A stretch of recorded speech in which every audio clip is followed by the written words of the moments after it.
The Cincinnati Reds are in first place as Joey Votto showed why he's the GOAT in their 9th straight win. You are Locked On Reds, your daily Cincinnati Reds podcast, part of the Locked On Podcast Network, your team every day.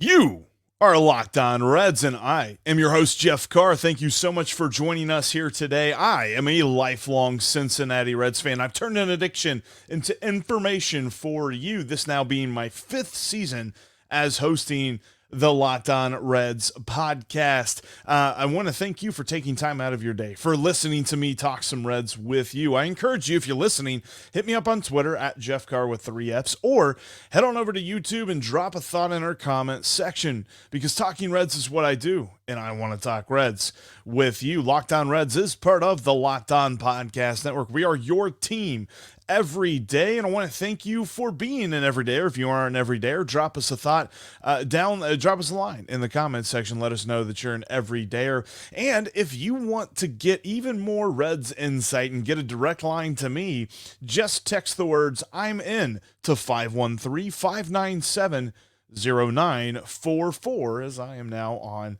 subtext.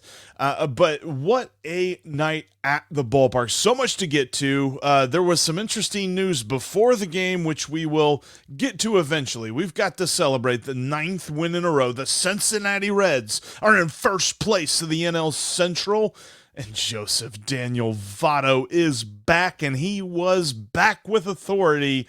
Before we get into all that, I want to let you know that today's episode is brought to you by GameTime. Download the GameTime app, create an account, and use code LOCKEDONMLB for $20 off your first purchase. Last-minute tickets, lowest price, guaranteed.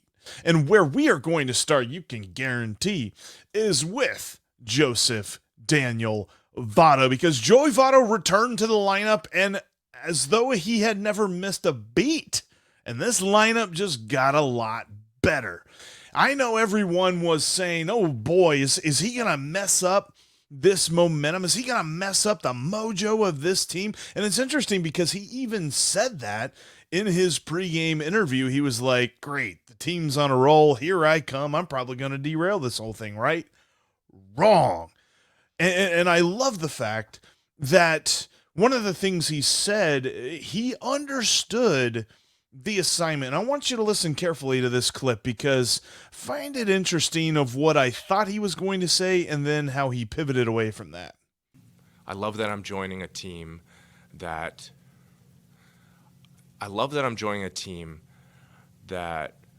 is doing so well that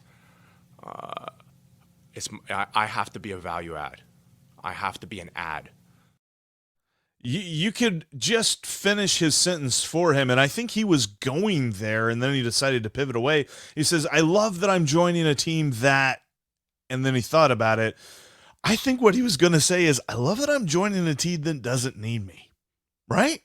Like, I think most of us thought that. They're like, man, bringing him back is going to be awesome. But if he stayed on the injured list a little bit longer, this lineup doesn't seem like it's missing him right now. Of course, he proved us all wrong. He went 2 for 3 with a screaming shot of a home run to right field. And he had a 2-RBI go-ahead single in the 6th inning that was the key difference in the score for this game. Just absolutely all over every pitch that he saw. Plus, he got a walk, because it wouldn't be a Joey Votto game if he didn't get a walk. But I loved his reaction. His reaction to his first home run was so Joey, because they're like, oh man, were you excited to hit that first home run? His response? I was right. Yeah. I'd homer. I said I would homer inside the first 2 to close friends. I was right. I think I'm going to play that clip now when I tell you to take the over and the over hits, right? I was right. He was right. He said he caught it to close friends. He's just like, yeah, first 2 at-bats, I'm going to hit a home run in one of those at-bats. And he did.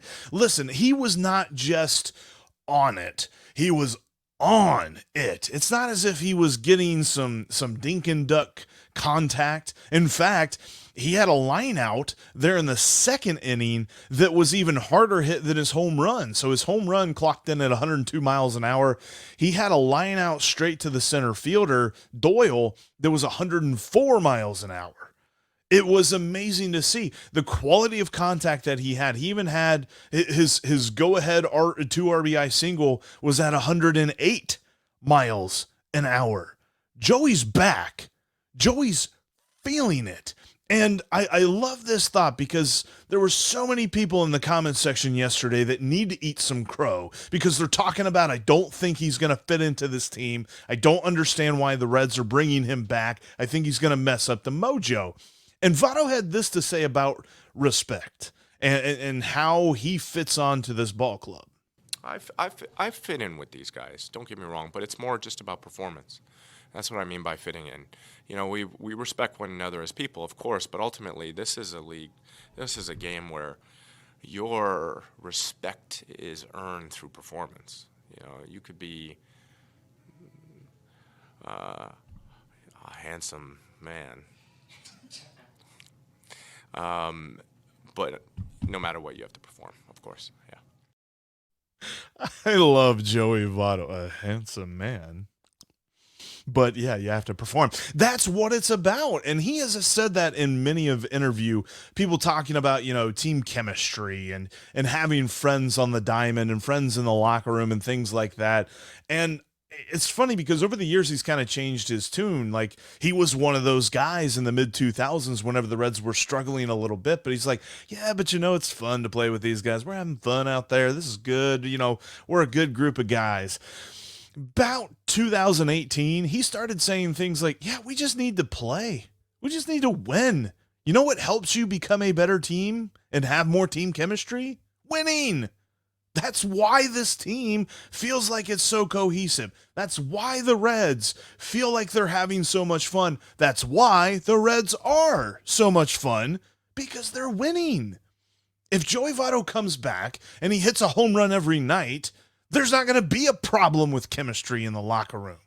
There's not going to be a problem with chemistry in the lineup because he's going to be playing amazing. And sure, he's not going to hit a home run every night.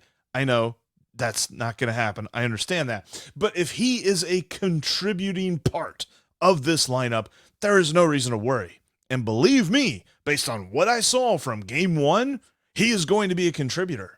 None of those were cheap hits. None of those were things that he was, you know, using smoke and mirrors to get at somebody. And he was doing it off a lefty. Now, a lefty that he, you know, career just absolutely mashes. Austin Gomber has been the left-handed version of Adam Wainwright to Joey Votto. But still, coming back, your first game back, you face a lefty, and he looked like he didn't miss a beat at all. I mean, he is clearly different from last year, and he had this to say about how he's feeling right now. I feel good. Most of the issue was in my elbow and my hand. It wasn't so much my shoulder. I tore my rotator cuff in 15, and my bicep was the issue, and it was causing problems in my elbow and my hand. I wasn't able to grip the bat. I wasn't able to take a one-handed swing. I wasn't able to practice. Now I don't think about practice. Now I'm back to smash mode. Like I go in the cage and I try to smash the ball. And once I find, you know, I'm trying to work towards something specific hitting wise, but I'm just about there or right there. So, yeah. I need a Super Smash Bros t-shirt for Joey Votto or something like it. Like, yes, I'm wearing the Votto Still Bangs t-shirt if you're watching here on YouTube, but he needs, like, you know, the Smash Bro, because my goodness, he was smashing on Monday night, absolutely destroying baseballs, and it was so awesome to see. I got the chance to go to the game with my wife, Hannah, and I told her, I said, the absolute best case scenario for me is if Joey homers in this game and the Reds win. And that's exactly what happened. And oh, by the way, the Milwaukee Brewers lost, which means the Reds are your first place NL Central Cincinnati Reds. Did you think that we'd be saying that on June 20th? I didn't. Firmly didn't. You can't find a more optimistic Reds fan than me. I didn't think the Reds would be in first place this late into the season. And guess what? This is the latest they've been in first place since 2012, obviously. But as far as like the 2000s go, the century, this is the latest during the season they've been in first place since 2012 and 2010. And they won the division both those years. And in fact, let's look at this 9-game win streak. Let's look at this 9th win in a row, because it wasn't just Joey Votto that got them there. Now, he was the straw that stirred the drink to get the scoreboard ahead, but coming up next, we'll look at some other key performers that earned the Reds the dub. Before we talk about that, though, I want to tell you about one of today's sponsors, and that is GameTime. This is the perfect app for you. If you're trying to get to the ballpark, you're saying, man, I want to be a part of this winning streak. I want to be there. I want to see them hit that 10th win in a row. And if they win on Tuesday, who knows? Maybe you want to go on Wednesday's day game and see them maybe win 11 in a row.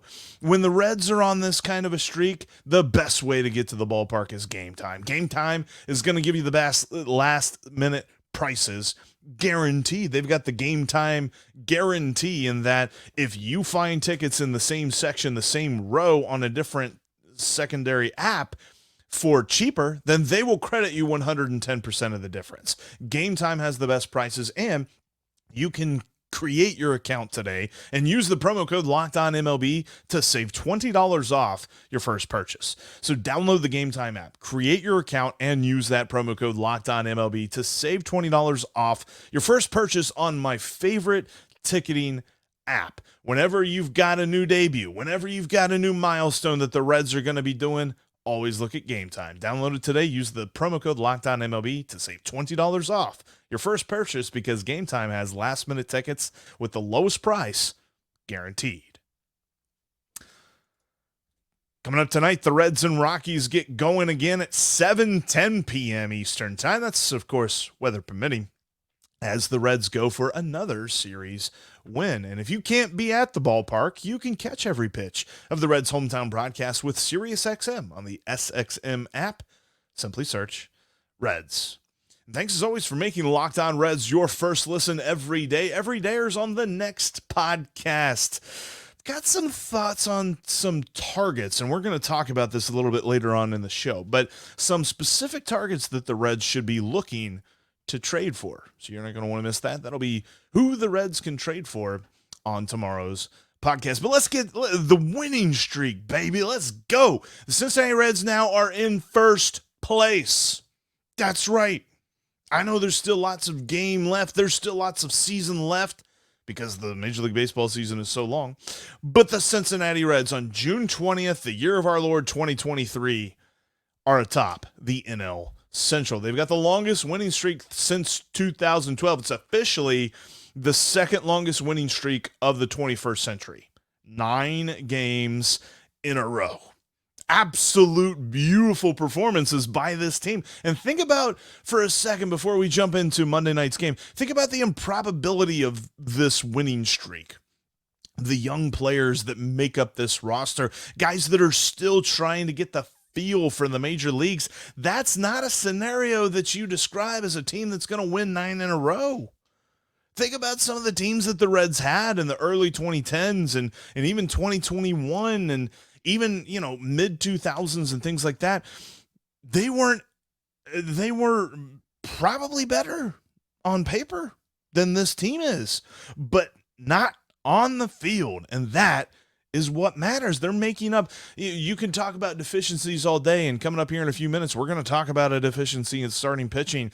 But when it comes down to who's got more runs at the end of the 9th inning, the Reds find a way. And it all started off with Kevin Newman on Monday night. Kevin Newman hit a leadoff home run. Kevin Newman leads off against left-handed pitchers.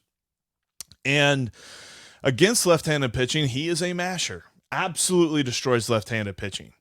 The weird part about it is he didn't hit right-handed pitching very well. So whenever the opposing team goes to the bullpen, you kind of wonder if David Bell should consider a little bit more maybe flipping him out.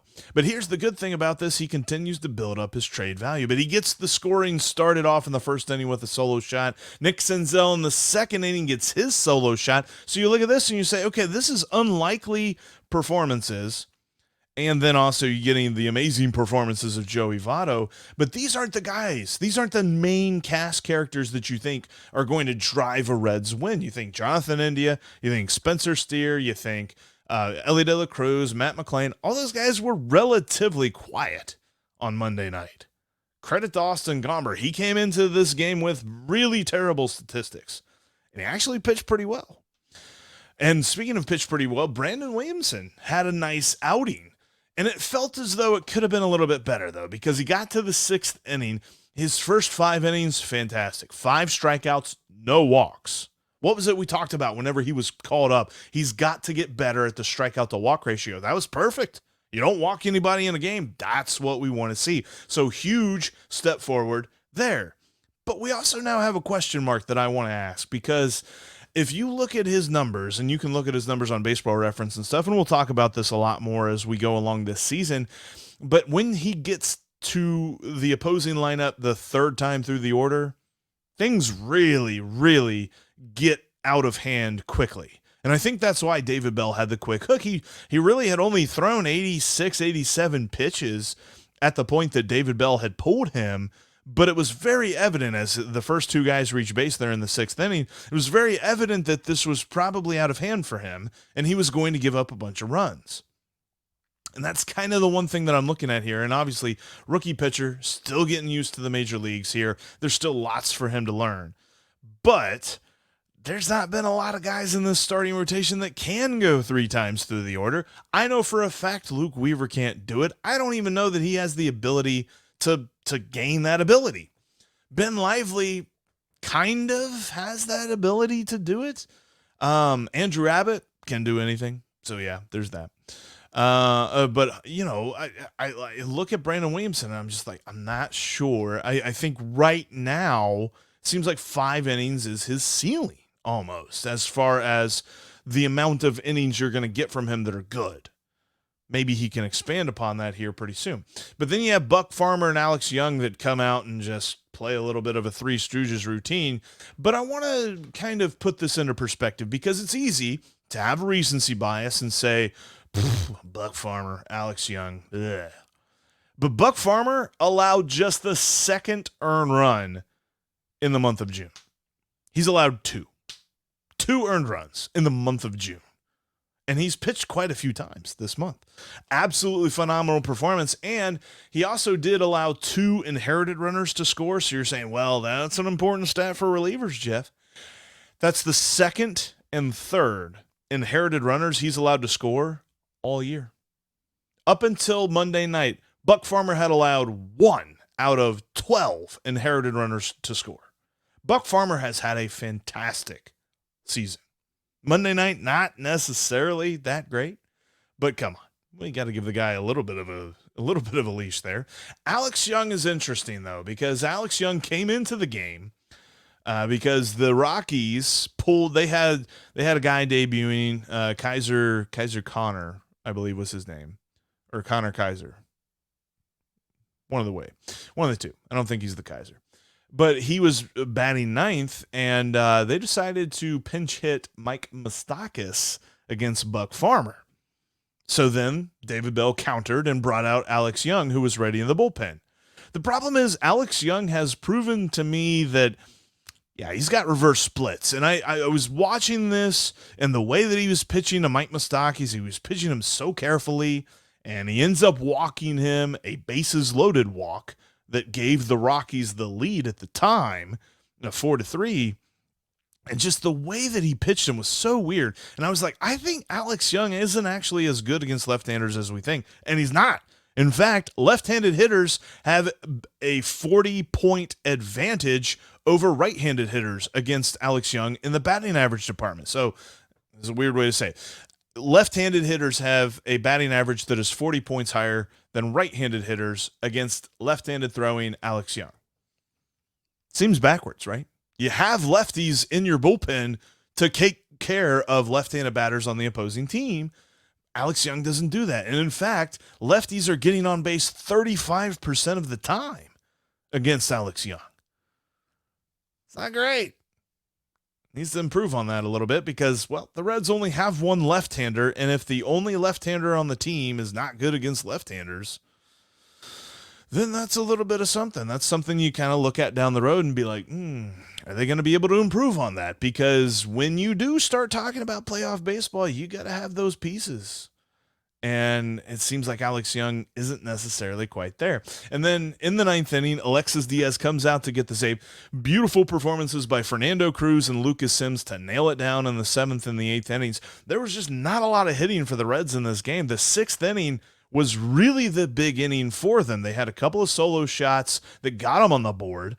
And then in the sixth inning, when they loaded the bases and Joey Votto came up and delivered the beautiful go-ahead single, then that was it. 5-4. Didn't get any more. If you took the over, I think the over before the game started was 10.5. If you took the over, you thought, all right, we're pretty good. We got 3 innings left. This is a late game ball club that really hits well after the seventh inning. Nothing happened. But nothing happened on the Rocky side too, because Lucas Sims, Fernando Cruz shut it down. Then Alexis Diaz did allow 2 base runners in the ninth. A little bit of sweat there because it was first and third, but he was able to pitch around that beautifully. The one thing that I was a little bit curious about, and I'm going to watch this moving forward, Alexis Diaz has been used a lot this year, and he threw a lot more sliders than fastballs in this outing, and he was kind of getting clobbered. Whenever Rockies hitters put the ball in play, they were hitting it at a pretty high exit velocity. So I want to see a little bit more from Alexis Diaz, and hopefully that was just a weird aberration. We'll see what happens in his next appearance. But the Reds, Cincinnati Reds, are in first place in the NL Central. It feels good to say that. And, man, they just continue to put together these games where you look back on them and you're just like, man, they won that game. I can't point to one reason as to why. There's so many reasons as to why. And you absolutely have to love it. But before the festivities on Monday night, the Reds got some bad news regarding an important player. I'll tell you how they can maneuver this next trial coming up next.